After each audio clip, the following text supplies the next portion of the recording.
Hi, everybody. This is Michael Collins and with your colleagues at Cal State Fullerton. And today we're going to talk about the proposed visual media rubric.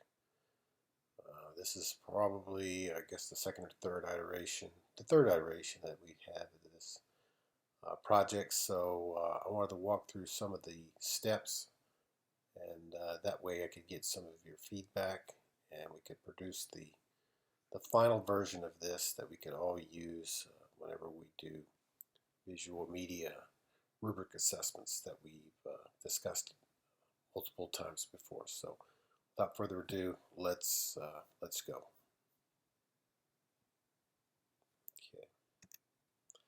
Okay.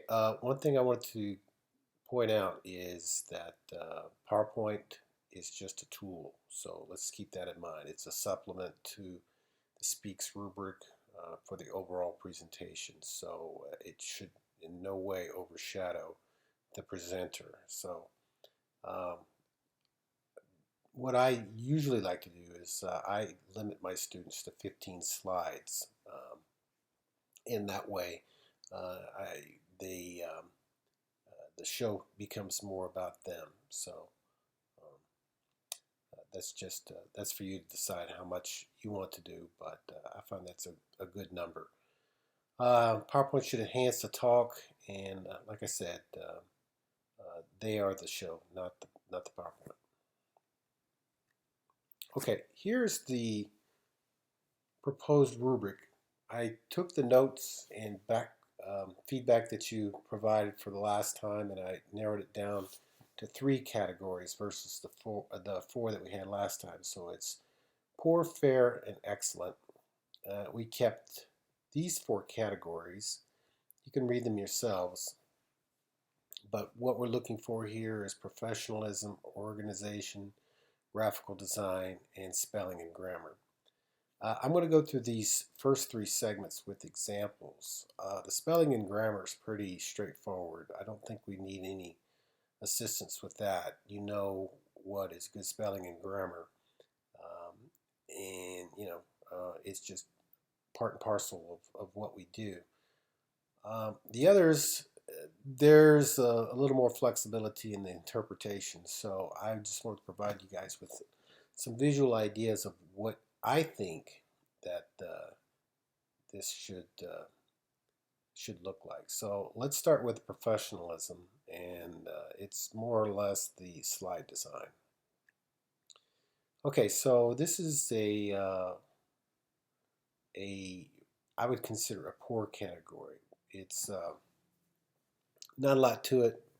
Black and white background, uses the basic templates. Uh, Not a lot of imagination. So even though it gets the job done, I would consider this a poor design. Um, this would be a fair in my assessment. It does use standardized templates and provides a little bit of additional information with the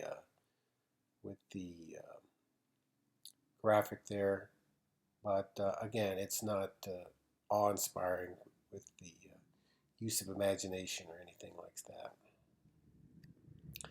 And this is a good template, I think, in that it shows some originality, creativity by the student. So it obviously wouldn't be a master slide or anything like that, but you can see that they went out of their way to hook the audience with a catchy slide. Okay, so let's go to the next category. Organization. As you can see here from our rubric that we use, the five-step analysis, that we have things misaligned. The problem statement here should go first, and the action steps go last. So let's say, for example, your student gets these out of sequence, then I would rate that as a poor when it comes to organization.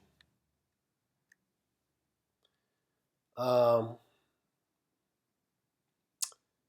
this one, obviously, strength, weaknesses, opportunities, threats.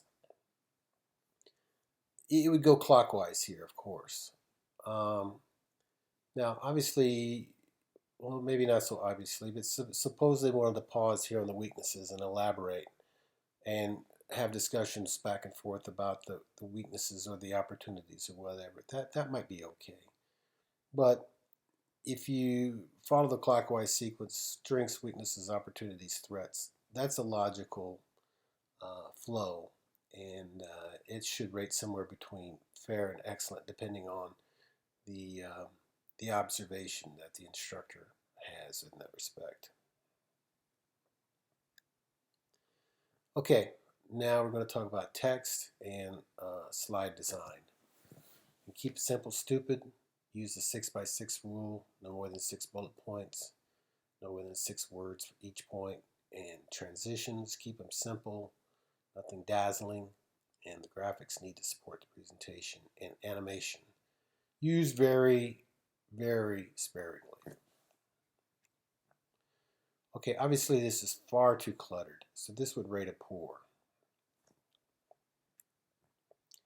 This is a little better, but you can see that this has um, seven lines, and let's see how many words. 1, 2, 3, 4, 5, 6, 7, about 10 each.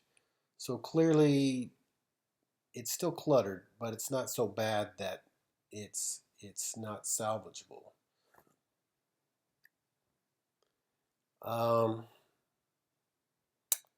Colors, use of colors. That is a dark backgrounds should have light colors and vice versa, so that they can complement each other. Things like this, red text on blue background is not good. Again, red background, green text, and so forth. It's very fuzzy. Again, light backgrounds need dark colors like red or blue. And font styles.